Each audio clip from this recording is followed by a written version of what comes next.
We're live. Okay. We're live. All right. Welcome to Dave Trippin. We got Dean here again, and we're going to answer a few questions. Got an email this time from Mark, and Mark's going to be working for Peppy Kids Club, so I'm just going to toss the questions over to you. Yeah, go for it. Dean's going to answer them. Okay, so first question is, he's coming to work in January. Mark's coming to work in January. Oh, right, okay, so. And Real scene. what kind of attire or clothes are ideal or mandatory for teaching with Peppy Kids Club? Right, with regards to teaching in the classroom, it's actually quite flexible. It's not like what I've seen Dave wear. Like Dave's come home before and he's wearing kind of, suit, tie. You don't do that in Peppy's because No.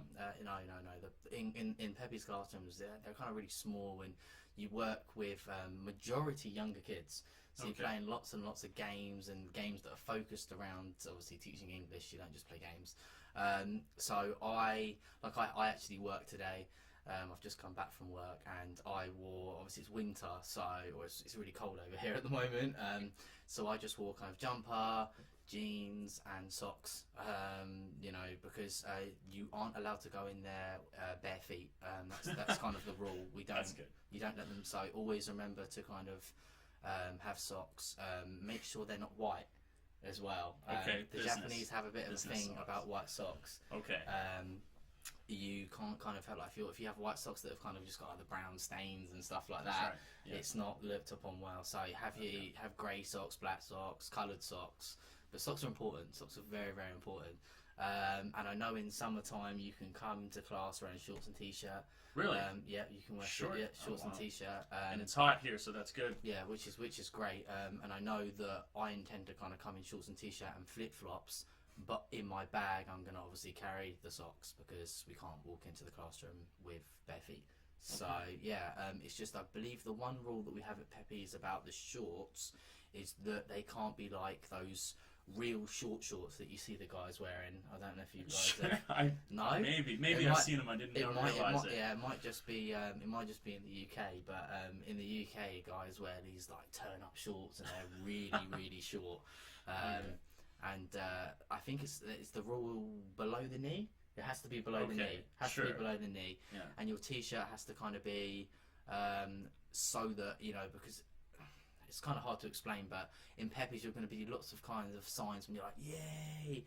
When you jump up, you can't be exposing your belly and then therefore your underwear. Sure. What about the graphics? Can you have like any kind of a graphic on your shirt? Yeah, I mean obviously, okay? If I walk in there with like an AK-47 picture, That would be not recommended. That's not recommended. Okay. But I actually I used to work for a brand in the UK, clothing brand called Superdry. Oh yeah. And yeah, Superdry is just a mishmash of random Japanese. It's kind of hiragana and kanji and katakana all mishmashed into one kind of bit of lettering. And I was a little bit worried because Superdry here obviously is a beer, obviously associated. Is it Asahi? Yep. Asahi Superdry beer. So I was a little bit worried, but I actually spoke to my trainer and he said no, that's absolutely fine. And what I found from my experience is the kids actually really laugh because they laugh at what's on there because it's kind of it'll be something like air conditioner, car, computer, or something like that in Japanese. Which is cool. So as long as you don't have anything really inappropriate, kind of like anything racist, homophobic, anything that like something like FC UK, that's too close to the mark. Close to the mark. And I wouldn't advise, wearing nice clothes. Don't come rocking up in an Armani t-shirt or something like that because it's going to get ruined. Okay. I don't wear my good stuff to the classroom. I just wear stuff that's casual and comfortable. And so for the most part, though, it's pretty open-ended. That's kind of the gist of it. It's not particularly formal. You're allowed to wear. It's no kind of like the school uniform structure. You can wear whatever you want within reason. Okay. So to answer that question, just bring you're coming out in January, so bring lots of jumpers and undershirts as well. Bring undershirts because I don't know if do you wear an undershirt with your shirt? If it's cold. I find that also when you sweat as well. Like it's a big thing over here. Like I find that when I'm in the classroom, you'll sweat a lot because you're running around a lot, chasing the kids, playing with the kids. It's not a sit-down lesson where you're like, okay, you're going to be doing this. It's not like that. More active. It's much more active. Think of like a physical education lesson, like a PE. Okay. Think of like physical education with English. All right. It's kind of like that. So me personally, I mean, I'm not a big sweater, but I do sweat. So just to keep my jumpers fresh and to keep my clothes fresh, I have to wear the undershirt. So undershirt, jumpers, jeans. I'm not sure how they are for tracksuit bottoms, like track pants. I'm not sure. I can't say that's come up, but I'm sure it'll be fine. So yeah, just pretty much whatever you want, just within reason. Just be smart. So, okay. Yeah. Open-ended. That's good. At least cool. you got a lot of flexibility. Next question is, secondly, do you have any sources or websites where I can find games or activities that I can use for teaching? Is it what do you use for research? How do you design your lesson plans? Yeah. Now, me personally, like. The good thing about Peppy's is that like you get to where you're in control, you get to stamp your own kind of teaching style. Yes. And my style is I've never been kind of authoritarian. I'm quite kind of laid back and like if a child doesn't want to engage in what I'm doing, then I'm not going to force them to. They can just sit out, and then hopefully they can see how fun it is. Yes, and they'll want to join. They'll want to join. I want to be a part of this cool absolutely. thing. Yeah. So for me, like I have a teaching background, so it was a little bit easier for me. I was able to take a lot of the games that I taught at primary level in England, but you can I can't really recommend any specifics, but putting kind of ESL, so English as a second language, games, or something like that. You find it, you think? Oh you just yeah, search. absolutely. Okay. I mean, one game I know that you can steal this off me now is it's called the Ghost Game. And in Peppy's, you use flashcards a hell of a lot. You use flashcards a hell of a lot, especially for the little classes. They're called packet classes, and their age range is round about 5 to about 7. Okay. So and that doesn't seem like a great kind of. That's quite kind of similar, but there's about 3 different stages in between that. Okay. So it's real kind of you've got your different stages. You use flashcards a lot for your fundamental basics. So that fundamental basics is letters, fruits, colours, and colours. Yeah, and colours. Sorry, yeah, colours, letters, fruits. And the Ghost Game, all you do is you get a piece of paper and you like a sticky bit of paper, and you draw a picture of a ghost on it, and you stick it on the back of the card. So you do like that, and I'm going to use this as an example, Dave. I'm going to go, what's this? So it's fruits and banana. So banana. So you say banana. And then I go, oh, turn the card around.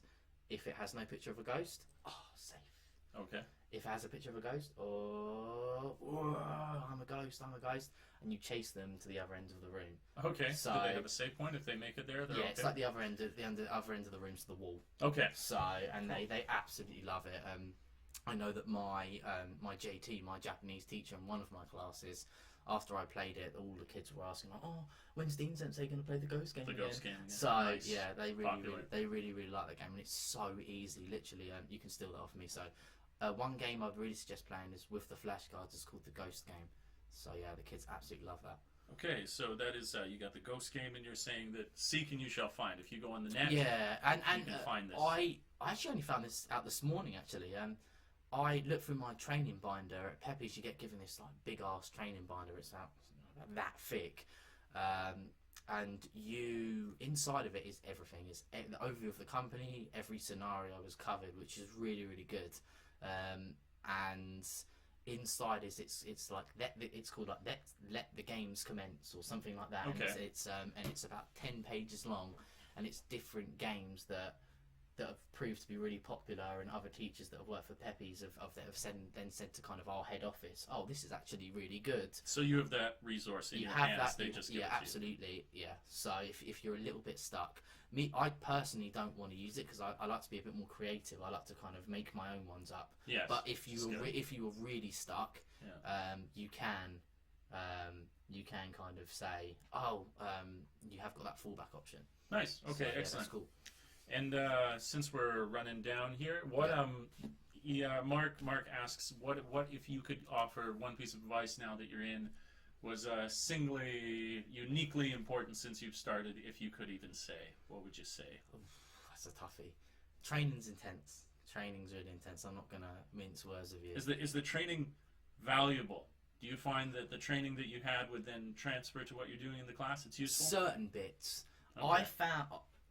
I found that the training was good. The training was informative, and I certainly wouldn't have been able to do what I do now without the training. So it is.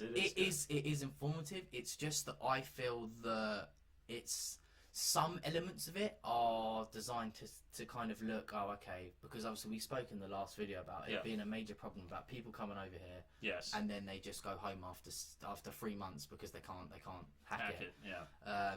And the training is kind of designed to see if you to weed out the people that they don't think are going to hack it. Okay.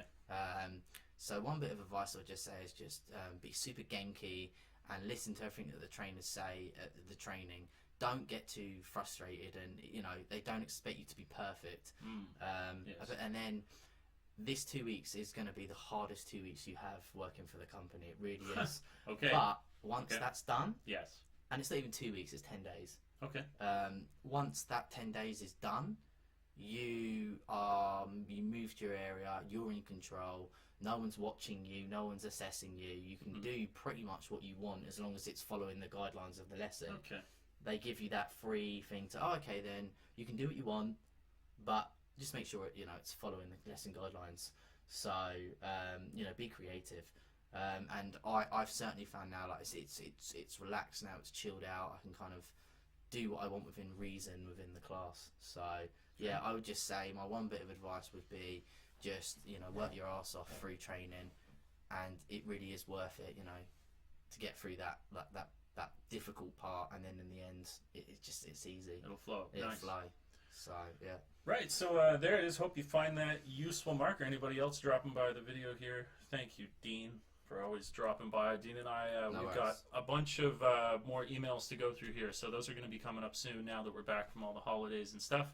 But like, subscribe, share, contacts down below. You want to drop us an email to ask some questions about Peppy Kids Club or Interact or just generally teaching. Yep. It's all welcomed. And like I like to say, until we meet again next time, thanks for tripping with Dave. Ciao for now. Peace. Bye.